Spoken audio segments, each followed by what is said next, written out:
I think some of you heard me yesterday. I work for a company with no name, and primarily I'm speaking on more of a personal behalf than my organisation. Principally what I'm talking about today is how I foresee IT changing, primarily with the new standard of 802.3bt, which is fundamentally the higher power over Ethernet side of things. So as we know, there are more and more devices being connected to the network. Traditionally, I used to say they're more Wi-Fi. I've changed my mind to say there's actually going to be more Ethernet devices being plugged in. But every single one of these devices, whether they're PCs, phones, voice devices, access points, cameras, whatever, primarily are becoming far more complicated, and in a number of ways. One, they need power. They also need to be allocated from a network resource point of view into certain VLANs. You need to sort of make sure you have the relevant IP scoping from a DHCP, sort out your option 43, 60, 150 options if necessary. And again, all these devices need to be sort of provided to the network, quality of service, authenticated, etc. So fundamentally what we're seeing is still a massive increase in switching infrastructure being installed. From a networking point of view, again, more and more Ethernet devices are being plugged in. The amount of traffic they use is obviously increasing, but fundamentally the people that actually have to manage these on an operational day-to-day level. All right. Okay. The operational demands are obviously increasing. Staffing levels in organisations are staying flat. And as we all know, devices are being plugged into remote sites. So again, you still need remote sources and things like that. So where we're really seeing the bigger demand for Ethernet is really the building automation. So traditionally, Ethernet cables are provided for phones and PCs, but we're already starting to see a massive increase in general sensors, LED lighting, badging systems, fire alarm systems, heating, ventilation, lifts, and all of these technologies from a building operations facilities management are starting to use the IT network for management and control. What's really driving this is, or will drive this in my view, is 802.3bt.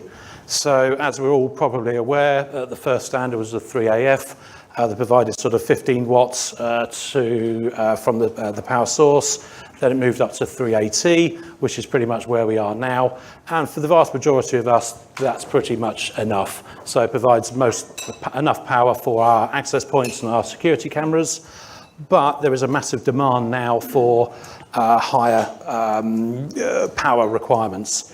So the 3BT standard, which is likely to be actually certified later on the year, will actually increase the number of classes, but ultimately, more importantly, potentially providing up to 71.3 watts to the actual power device down an Ethernet cable. So there'll be a couple of different changes. Class 0 will disappear. We'll still use PoE or PoE Plus, and now we move to PoE Plus Plus if you want to put it into strange worlds. LLDP is optional, again part of that negotiation from the device to the switch to actually get the power requirements. But yeah, it's all about increasing power to the device at the end of the day, because we all know the limitations on mobile is pretty much the battery. So yes, we plug our laptops and phones into batteries to recharge them, but a lot of wireless devices, battery is an issue, especially if you're going to use them for a long time. From a sort of slightly larger spec aspect, not expecting you to read this in any way, shape or form, PoE 2.3bt will still use Category 5 and Category 6 cabling. One of the advantages we have from an EMEA point of view is most of our Ethernet cabling is shielded. So again, you don't need to replace much of the existing infrastructure that it really requires. Again, part of the standards, there is sort of a setup phase, which is included now. So it starts off with phase 3 from the power source to the power device or the consumer device. So it sort of powers it up. And then the power device actually requests the amount of power it can support and actually the power it actually wants. And then the power source equipment actually provides that as required. Like I mentioned, there are a couple of rules. Built into the standard, the switch will only supply the power if it's requested. So it's not going to power a device that doesn't need power, which obviously makes clear sense, but not to everyone. And there is a conservation mode as well. So again, some devices such as cameras will request a certain amount, but when it's in sort of hibernation mode or there's an occupational sensor, it might switch on, require an additional load. And if it has to move around as a third mode, again, additional power may be required. So the 3BT standard will actually take this into account as well. There are other standards semi-related to the new sort of power side of things. I think the Ethernet Alliance will actually come up with new badges.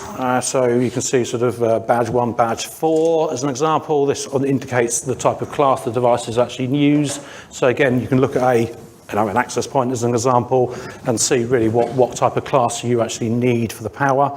So there's obviously going to be interoperability and labeling included, and there's going to be some 802.3 general sort of power standard stuff as well. Hopefully you're not going to burn your comms rooms down. So some of the devices that will use the 3BT standard, we obviously know about sort of access points and cameras. What we're seeing, a lot of these technologies are siloed. And over time, we're actually seeing these becoming integrated. So yes, we're seeing security cameras. Yes, there's facial recognition systems. Yes, there's gateway entry systems. If you can start actually combining those, so you can walk up to a gate, the camera sees you, go to a facial recognition system and allow you open. Again, there's efficiency performances there as well. And I'll talk about sort of heating, lighting, ventilation in a moment, but again, you can start seeing some of these tight silo technologies now being incorporated into the IT infrastructure. I hate this slide because there's an obvious mistake in it, but this just gives you an indication every single dot there is actually an Ethernet cable. So traditionally we thought about normal PCs and access points, but we're seeing now organisations producing digital signage, occupational sensors, LED lighting, general displays and things like that as well. And pretty much you can power any device via Ethernet cable, so you don't have to have a separate sort of power run to a particular location. What's the dark line? What's the shade control? So again, from a ventilation point of view, cooling a building down actually takes up a lot of power. Okay, maybe I should have said red. Yes, that was the obvious mistake. So again, obviously on the blue side, if you can, if you reduce the power, obviously reduce the light coming into a building, you need to control it less. An obvious example from a deployment point of view is PoE lighting. Again, that seems to be a big demand at the moment, especially for greenfield sites, and even sort of retrospectively for other environments as well. Again, just from how much cabling you need to do and the different types, just makes the deployment installation so much easier. It can be integrated into occupational sensors and lighting controls and all the rest of it as well. So there will be a requirement to validate PoE. So yes, there are power problems, as mentioned yesterday. Just because you've got a 32-port switch doesn't necessarily mean you're going to power 32 PoE devices, especially now moving up to higher requirements. Obviously, there's an in-out calculation to take into account as well. So understanding what the switches can deliver, understanding what the devices actually require is going to be crucial moving forward. Old cable can probably still be used, but again, sometimes it might need to be tested. And if you use PoE repeaters, again, exchange ranges, but not necessarily you have the correct link capabilities. So yeah, power budgets primarily there. There are ways of testing it, and obviously there's you can validate it in a variety of different ways. So there are tools that can validate which class you get and also draw the power from particular devices. We have a testing process that we generally recommend as well. So, obviously, is the cable valid? Are you getting the necessary wattage and load? Are you connected to the network in the correct way? LLDP, right port, right switch, authentication, VLAN, scoping from an IP address. Can you get to the network resources, etc., etc. So conclusions, 20 seconds left. Primarily, I foresee the IT network and facilities management converging in the future. So basically improved operational technology.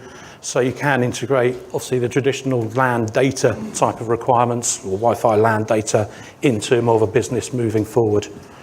So again, just to conclude, make sure you plan your deployment from a network aspect, and make sure you understand your power management requirements. Thank you very much.